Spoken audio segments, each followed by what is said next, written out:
This surveillance footage captures Sasha Samsudean's final moment on Earth after a night out with her friends in downtown Orlando, Florida. Even with the surveillance cameras scattered everywhere, night guards patrolling the neighborhood, and the carefully installed high-tech security doors, exactly 3 hours after this footage, the police would find Sasha's dead body lying cold on her bed, with zero clues as to who committed her murder. This is a mind-bending case. If we must properly dissect the story, then we must start at the beginning.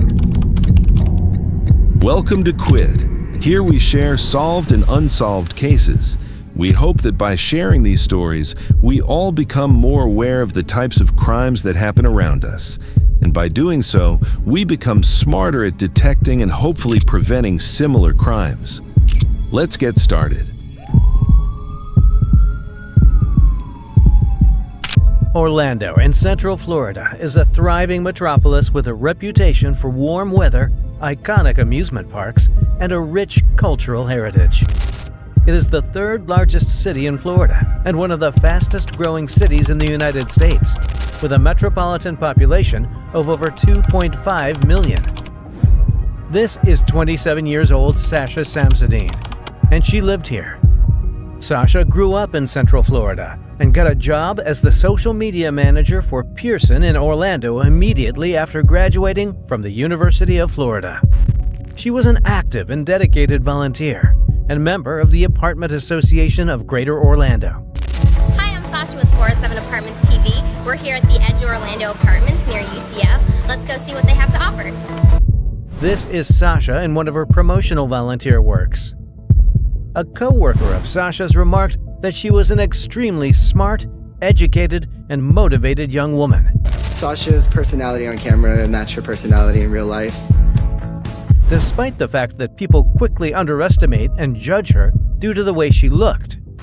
One of her friends described her as loving and modest, as well as outgoing and enthusiastic. Sasha's beautiful. She just has a unique look to her, and her smile would light up the room. In mid-2015, Sasha moved into one of the coolest apartments in Uptown Place on North Orange Avenue. This apartment has state-of-the-art fitness center, a swimming pool, beautiful landscaped gardens, and cutting-edge security. Each apartment is fitted with special digital deadbolt lock that required a unique access code. There were also keyless entry fobs, security cameras, and a night guard for added peace of mind. Sasha was so excited, as much as relieved to have her own place, and she decided she didn't mind living alone after all. She believed that Uptown Place was not just one of the coolest places to live, but also one of the safest neighborhoods in the city. On the last day of Orlando City's soccer 2015 season, Friday, October 16th, every soccer fan in town was planning on attending the game. Sasha and her pals wore purple to the Orlando City Lions game to show their support. After the Lions' victory, everyone reassembled at Sidebar to party. While they partied, strangely, at exactly 12:30 a.m., Sasha told Anthony that she was leaving and promised to meet him up for breakfast the next morning. At that point, Anthony had no idea if she was going home or to another bar. He assumed it was just another night out, one in which people would arrive, have fun, and then leave, perhaps to meet up again later. After not hearing from Sasha for several hours, Anthony reached out to two of her closest friends, Katie and Megan, who had also not heard from Sasha. Remember, Anthony and Sasha had planned to have breakfast together the following morning, but she didn't show up and wasn't answering her phone. It was extremely out of character for Sasha to be unavailable for so long, given that she had a baby shower to attend that day. Sasha and her three friends had planned to meet at her uptown parking garage apartment. After waiting for a while, carefully looking through the parking lot, they located Sasha's vehicle. They peeped inside and noticed that the baby shower present Sasha got earlier was still inside the car. They sneaked in through the main entrance and pounded on her apartment door on the third level. Sasha's friends were worried that she'd been in an accident, so they contacted the police and hospitals when she failed to appear. Sasha's description fit no female anyone had ever seen before. At this point, Sasha's friend Anthony picked up his phone and dialed 911. Hi, I need to fill out a missing persons report. We went to her apartment to go check. She's there, and she's on here. And what is her first name? Her first name is Sasha. Immediately, some police officers were dispatched to the location. When they arrived, they were greeted by the estate security, Stephen Duxbury. The security guard greeted them upon their arrival. Even though he wasn't on duty at the time, he immediately understood the nature of their visit and secured approval for their entry into Sasha's apartment, where he knew her friends were waiting. A quick look inside Sasha's apartment revealed no signs of struggle or Sasha's presence, and everything was operating as expected. After that, one of the officers went to check out the master suite. There was something creepy about the way the blanket was rolled up into a tube, and it wasn't just the shape. A slack hand and a mane of dark hair were peeking out from behind the comforter. Sasha Samsudean had been found after being severely assaulted, raped, and strangled. The autopsy revealed that she had a broken neck. Sasha had fought forcefully against her attacker, and her hands and arms showed it. No sign of a forced entrance was found at the crime scene, suggesting that Sasha may have unknowingly let the person who killed her inside her home. This revelation, which would come days after her death, fueled the families and the Samsudeans' grief and wrath over the next few days. The key fob to the building, her cell phone, and her purse were all missing.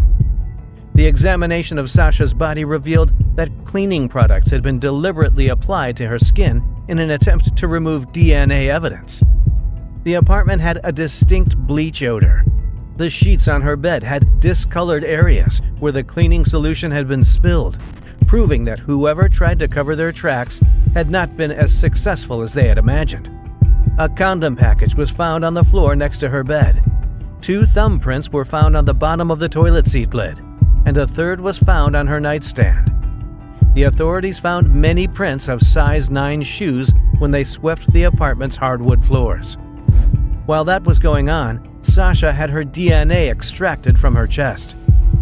Newly married, 33 years old Stephen Duxbury had worked as a guard at the uptown apartment where Sasha lived for around 5 months.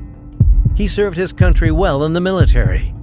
He had served in the Air Force, and earlier that year gotten his security guard license. He told police in an interrogative session that Sasha had shown up at the Uptown Place entrance at exactly 1:45 a.m. without any identification or key fob the morning before with 2 other women. The 2 young women were quite worried that Sasha would get in safely, but he couldn't help but laugh to himself because he was used to dealing with drunks who had forgotten their key fobs in similar situations. Investigations and surveillance footage acquired by the police shows that the 2 women accompanied Sasha to the entrance of the Uptown apartment. However, the security guard, Stephen Duxbury, told police that he had searched several floors before finding Sasha outside her apartment, trying and failing to enter her code into the door's keypad. She wanted to check if her car key was in there, so she invited him to accompany her. He finally gave in to the frustration of having to babysit a drunk and accompanied her to the parking lot elevator. But just as they were about to enter, she remembered the code. Only this time, it was incorrect. He told her he'd give her space to keep trying while he did another sweep of the building. When he came back, she was no longer there. Later that morning, when he saw her in the corridor walking with a man he didn't recognize and assumed she must have cracked the code. With this new piece of information, the investigation into Sasha's whereabouts has automatically shifted to verifying Stephen's story. After going through hours of CCTV footage, finally, Sasha was captured from the street outside the Attic nightclub, wobbling as she made her way through the crowd. After a careful observation, no one in Sasha's inner circle recognized the 2 women who joined her in the next footage. The CCTV footage was immediately published by the police with an appeal for the women to come forward. Julia Goff and Haley Messmore went to the police within hours and gave statements. While waiting for an Uber, the young ladies explained that they spotted Sasha. She was staggering and obviously drunk. They were worried that she was about to get into a car with a group of men. When the girls got closer, they saw that she had no money, no ID, and no way to get home. They offered Sasha a ride in their Uber back to her place. The two people did it out of the goodness of their hearts. The ladies waited outside and ensured she successfully got in. Sasha was last seen passing through the gate and headed into her apartment. The ladies then left, having determined that she was secure. The woman's story matched Stephen's. The nature of Sasha's brutal attack raised the possibility that this could be a crime of passion.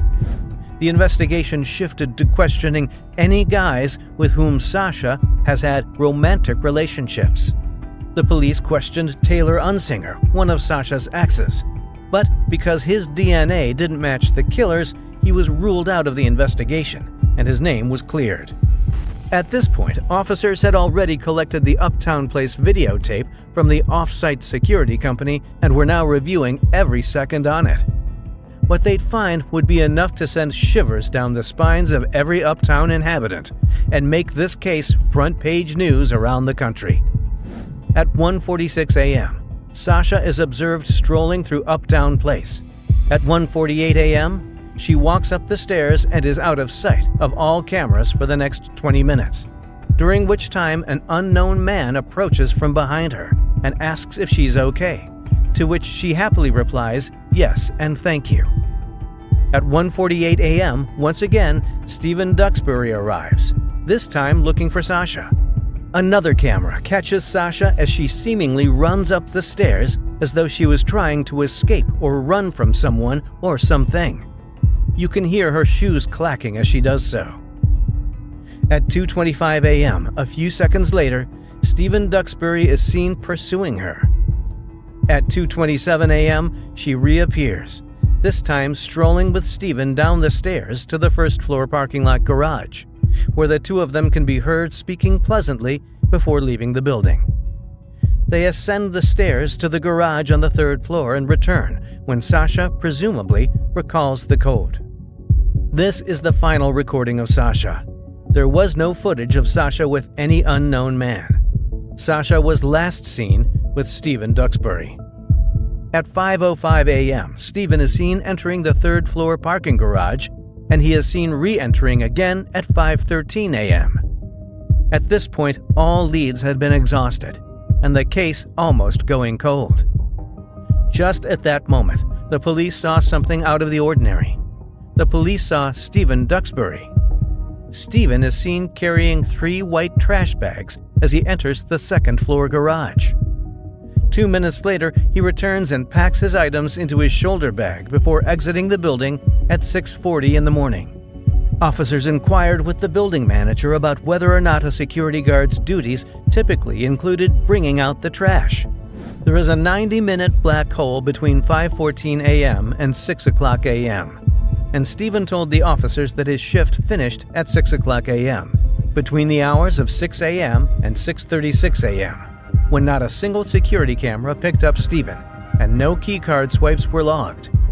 After obtaining a warrant to search Stephen's residence, police contacted him to schedule another interview and polygraph. The polygraph examiner asked Stephen if he had ever been arrested before administering the test. Stephen now reveals that he had been arrested as a juvenile, but that it was a misunderstanding, a jacked-up case. In the following bizarre account, Stephen explains that he was falsely accused of assault by a girl with serious emotional issues. The polygraph examiner inquired about his health history. Stephen detailed a stabbing incident, the extraction of wisdom teeth, an emergency appendectomy, and a mysterious case of cramping. He went on to detail the difficulties he had encountered as a security guard, including dealing with drunks and people determined to break the law by fighting and swimming in the pool after closing time, as well as having a kidney stone removed, whooping cough, lung problems, migraines, dizziness, and anxiety. He presents himself as a lawful and worried authority figure, just trying to do what he's supposed to do, despite all the scumbags trying to stop him. A female tenant said that Stephen had followed her back to her apartment while acting suspiciously. These concerns had been communicated to Uptown Place and condominium designs, as well as crucial security concerns, but no action had been taken. After that, Stephen took the polygraph. He was questioned about whether or not he had entered Sasha's apartment, whether or not he was responsible for her death, and whether or not he had taken anything from her residence. He denied answering every question, and his denials all pointed to dishonesty. He fumbled over the subject of whether or not he knew the circumstances of Sasha's death. There were several options presented to him regarding whether or not she choked, and his response showed tremendous dishonesty. At the time of this interview, no details of Sasha's death have been made public by the police. The police eventually discovered that Stephen had bite or scratch marks on both of his arms, one of which was clearly a fresh bite mark. He said that he had skin irritations due to his anxious condition. The police got warrant to search Stephen's place. At first, everything seemed normal, until they stumbled on a fresh piece of evidence. This new discovery would open up and create a headway in the capture of Sasha Samsudean's killer. And that evidence is going to be in. It includes some shoes that were found at the defendant's house, as well as some statements he made during a polygraph test. And earlier today, I was talking to our legal analyst, and he explains just how big of a deal this is. These are the discoveries. The police stumbled on a pair of size 9 Skechers shoes that matched the impression left on Sasha's floor. After 3 days of investigation, it was concluded that Stephen Duxbury's thumbprints were located under the toilet seat. Stephen's DNA matched the sample taken from Sasha's chest, and the trash bags he was seen carrying in the CCTV footage matched the ones Sasha had used in her apartment. The only true mystery was how Stephen got into Sasha's apartment. While fighting for her life, Miss Sasha never had a chance to write anymore, so she had simply said her ex-boyfriend's name as her final message to him. The police suspect that at around 5:13 a.m., Stephen entered Sasha's apartment while she was still asleep by disabling her security system. He raped and battered her to death before finally strangling her. He had used bleach to try to get rid of the evidence, and then he packed up what he could into trash bags and put them in his car to be disposed of later. 17th, Sasha Samsudean was found murdered in her apartment. Today, our detectives have arrested Stephen Duxbury, the security guard from Uptown Apartments, in connection with this case. Stephen Duxbury is charged with first-degree murder, sexual battery, and burglary to an occupied dwelling. As a security guard, he used his access to prey on someone who was very vulnerable. In November of 2015, 33-year-old Stephen Duxbury was arrested and later charged with first-degree murder, sexual battery, and burglary. Orlando's police chief, John Mina, described the killing as a crime of opportunity committed by a man employed by a firm meant to provide security for the tenants of the Uptown Place apartments. Stephen Duxbury received a life sentence without the possibility of parole for the murder of Sasha Samsudean after a 7-day trial and only 4 hours of deliberation. To this day, Ken and Tara Samsudean are carrying on their daughter's legacy by supporting other families who have lost a loved one to violent crime. Thanks for watching. See you on the next one.